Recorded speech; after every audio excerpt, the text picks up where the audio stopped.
drásticas na vida de José, a segunda parte. E aí nós temos agora uma porção maior, longa, e para a gente até ser um pouco mais objetivo nessa segunda parte, por ela ser tão extensa, nós temos aqui nessa segunda sessão essas mudanças repentinas na vida de José, com alguns pontos que são importantes. Primeiro ponto, quando Deus ele fez o copeiro-chefe se lembrar de José no momento exato, no momento certo em que José deveria se apresentar a Faraó. Não foi um momento aleatório. Mas Deus agiu providencialmente em fazer que o copeiro-chefe se esquecesse de José para que a lembrança de José fosse no momento exato em que Faraó não sabia o que tinha sonhado. A mesma experiência, a experiência semelhante, a experiência do copeiro se coadunando com a experiência de Faraó.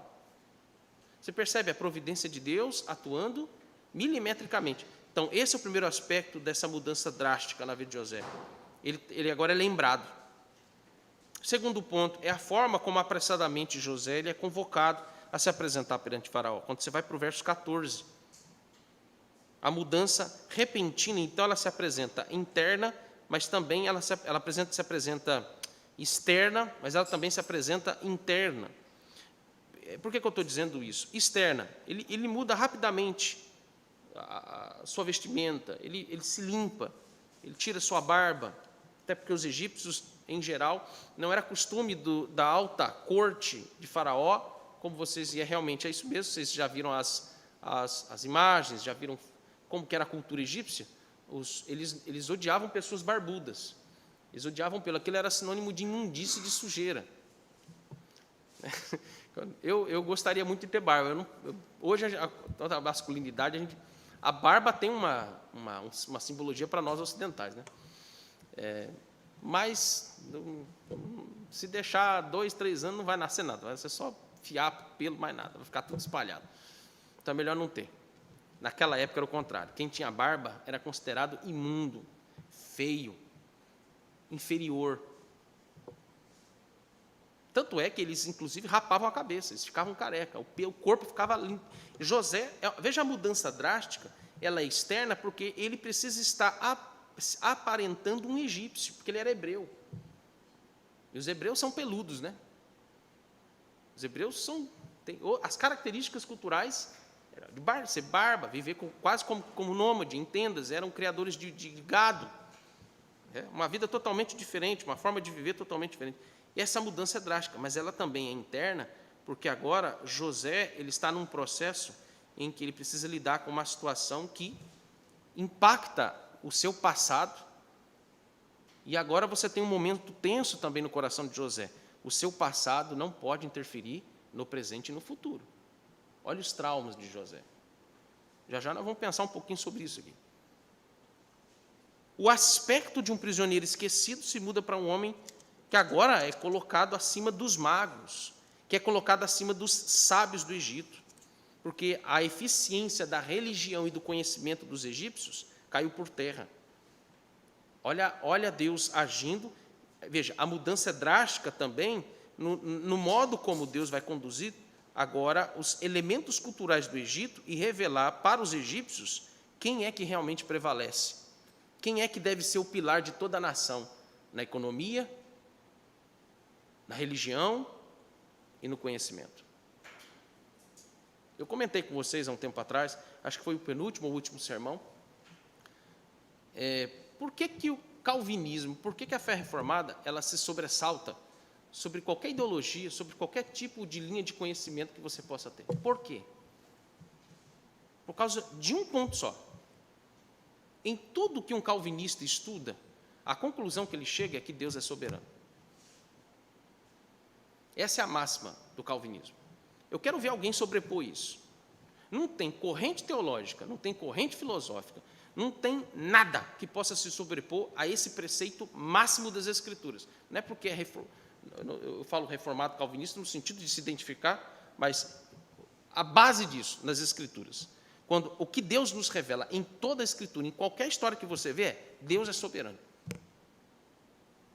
E isso fez ou faz uma grande diferença numa sociedade. Quando, numa universidade, numa escola, no governo, de um país, a máxima que vai reger todas as decisões, todo o conhecimento, toda a vida de um povo, na sua estrutura cultural, social, econômica, é ele lembrar, Deus é soberano. Deus estabelece dias de fartura, mas Deus também estabelece dias de escassez. Como viver a vontade de Deus no momento de fartura? Como viver a vontade de Deus no momento de escassez? Deus é soberano. E a máxima da soberania de Deus leva a um outro ponto, que também é o objetivo final da nossa existência. Se Deus é soberano e eu preciso buscar qual é a vontade de Deus, tudo é para a glória de Deus. Tudo é para a manifestação da glória de Deus. Eu quero ver quem vai bater isso de frente. Ninguém consegue. Não tem um ser vivo nessa terra que consegue. E isso aparece aqui no texto. Esse é um aspecto da mudança drástica. Veja, eu destaquei um ponto da providência na vida de José, e esse é um ponto que envolve uma mudança drástica também através de José. Você observa, por exemplo, aqui nos versos 15 e 16. O início da conversa entre Faraó e José é marcante, porque revela que nessa mudança drástica e repentina, o Egito, em todos os seus símbolos, que é a economia, religião e conhecimento, se curvam ao domínio, ao poder e ao conhecimento infinito de Deus. E aqui observe, potências e impérios, eles se curvam aos seus deuses materializados na sua prosperidade, força e influência. Era assim que o Egito vivia. Mas observe, verso 15, Faraó, como sendo obviamente uma pessoa que é descrente, um incrédulo aqui nesse contexto, eu não vou chamá-lo de ímpio, porque a categoria de ímpio, ela é ali o nível mais baixo e mais perverso que pode ter entre os descrentes. Esse Faraó era um descrente. O outro Faraó que você esqueceu de José de Êxodo, capítulo 1, 2, 3, até o 12, aquele era ímpio. Esse aqui é um descrente, um incrédulo, um pagão, um idólatra. Mas observe que, por causa da sua mentalidade, da sua ignorância no conhecimento de Deus, porque ele não sabia quem era o único e verdadeiro Deus, a maneira como ele se dirige a José para o desejo de desvendar os recursos do enigma do seu sonho, observe que ao recorrer, só tem José a recorrer, ele vai elogiar José, ele vai lisonjear José. Eu fiquei sabendo que você é o único aqui no Egito que interpreta sonhos. Você é o único que interpreta sonhos. Os meus sábios não puderam interpretar os meus sonhos. Os magos não puderam, eles consultaram lá os deuses, nossos deuses do Egito, e ninguém falou nada. E o meu copeiro-chefe me disse que você é capaz de interpretar os sonhos. Agora, olha o que é dito no verso de número 16. E aqui, veja, José ele poderia ter se gabado de ser um intérprete de sonhos. Mas o que ele diz lá no verso 16? Não está em mim, mas Deus dará resposta favorável a Faraó. A fala dele é impressionante aqui, é marcante em todo o texto. Ele está dizendo, ou ele está atribuindo a Deus o poder de desvendar enigmas. E veja, os elementos contidos nos enigmas do sonho de Faraó se apresentam como chaves e resposta na onisciência de Deus, no poder de Deus, como também no fato de Deus, de reconhecer que Deus é quem faz prosperar, mas Deus também é quem faz secar. Outro aspecto importante, quando José diz aqui que Deus dará resposta favorável a Faraó, nos é impressionante porque revela que Deus quis mostrar a Faraó e a todos os egípcios que algo terrível estaria para acontecer e que eles deveriam se prevenir dessa calamidade. Isso aqui, então, revela que essa condição aqui nos mostra que Deus está expressando a sua generosidade, a sua misericórdia para com a terra. Ele poderia muito bem não ter revelado isso, e simplesmente as coisas acontecessem, e a fome dizimasse muitas nações e civilizações daquela época. Então veja que de uma condição desfavorável, Deus dispõe a condição através, como também na vida de José, para favorável. Só que essa condição favorável de José e através de José não é o meio pelo qual Deus apenas está sendo generoso, mas a generosidade de Deus está revelando que ele está prevalecendo sobre Faraó, sobre os magos, sobre os sábios, sobre a prosperidade do rio Nilo e sobre todo o Egito, sobre todas as nações, todas as terras. Outro aspecto importante, você vê que envolve Faraó contar novamente o sonho a José, o que está revelando aqui uma confiança de Faraó. Ele está contabilizando, creditando a José uma confiança que ele não teve com seus magos e sábios, porque Faraó está vendo em José uma saída para resolver o enigma daquela situação. Você percebe isso dos versos 17 ao 24. O sexto aspecto envolve a interpretação que José dá dos sonhos e também o conselho que ele dá para Faraó sobre o que sucederia com base na interpretação daqueles sonhos, dos versos 25 ao 36. E aí, veja, a ênfase no verso 25. O que o texto está dizendo no verso 25? Deus manifestou o que há de fazer. Você vai para o verso 32, olha o verso 32. O sonho é dúplice, porque a coisa estabelecida é por Deus, e Deus apressa em fazê-la. Curiosamente, você percebe que os sofrimentos que se sucedem com José, Deus não falou com José. A única coisa que Deus revelou a José, lá quando ele tinha 17 anos, foram aqueles elementos das 12 espigas se curvando perante José. E o segundo sonho dele, você percebe que há pares, né, quando envolve sonhos. Pares.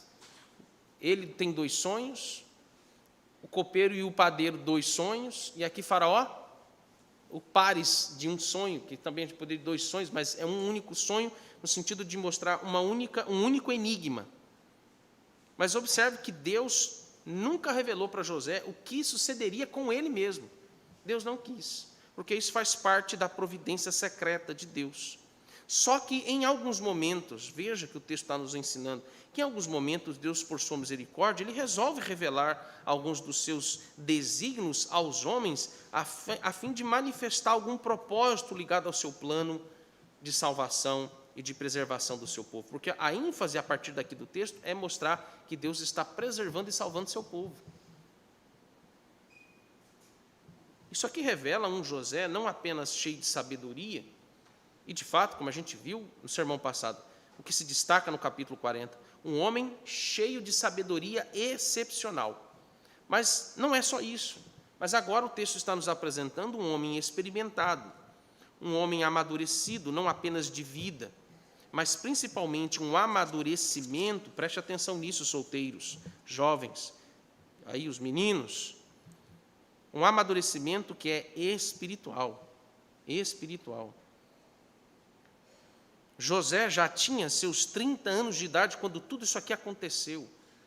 A idade do seu amadurecimento e do vigor de mente que está aqui representando uma virilidade completa na figura masculina. Eu fico pensando, irmãos, às vezes, não tem como não se indignar, é difícil, eu tento me controlar, já fui chamado a atenção dessas coisas pela minha esposa, mas às vezes não tem como a gente segurar, né? É um negócio assim que é terrível. Quando você vê um homem de 40 anos, morando ainda com o pai, com a mãe, 30 anos, ainda está com o pai e com a mãe, 30 anos de idade era para estar com filhos, casado, servindo de alguma forma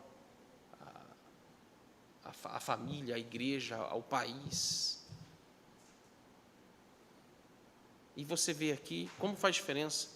E aí não se trata só de ter um bom emprego. Eu fiquei sabendo ontem, o Eliezer me contando, a gente estava almoçando, e aí ele me contou de um conhecido dele, excelente emprego, ganhava muito bem de vida, mas se matou. Ele compara, ele dá um valor para a vida dele, um valor que é medíocre, por causa de pequenas frustrações e decepções na sua vida. E olha bem, o que José passou, meus irmãos, e tudo que ele passou, revelando aqui que Deus o estava preservando não apenas com sabedoria excepcional, mas com um amadurecimento que é espiritual. Até porque isso se contrasta com a própria figura dos egípcios, porque os egípcios viviam pouco. Eles eram tão apegados a essa coisa a estética. Os impérios, os grandes impérios têm muito isso, dos aspectos da perfeição, que o envelhecimento era visto pelos egípcios como uma coisa inferiorizada, degradação. E a Bíblia realmente vai mostrar que um dos aspectos da velhice é realmente mostrar que o homem está se degradando, ele está envelhecendo, ele está mirrando mesmo.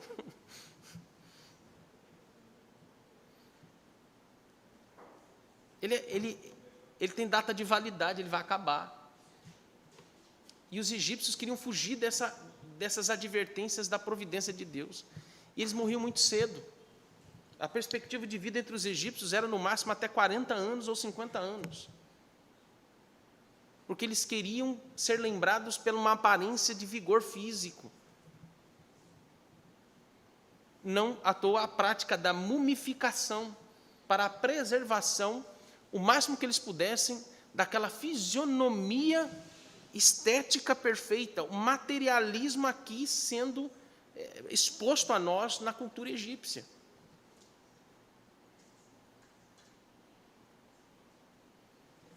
E aqui veja, um faraó que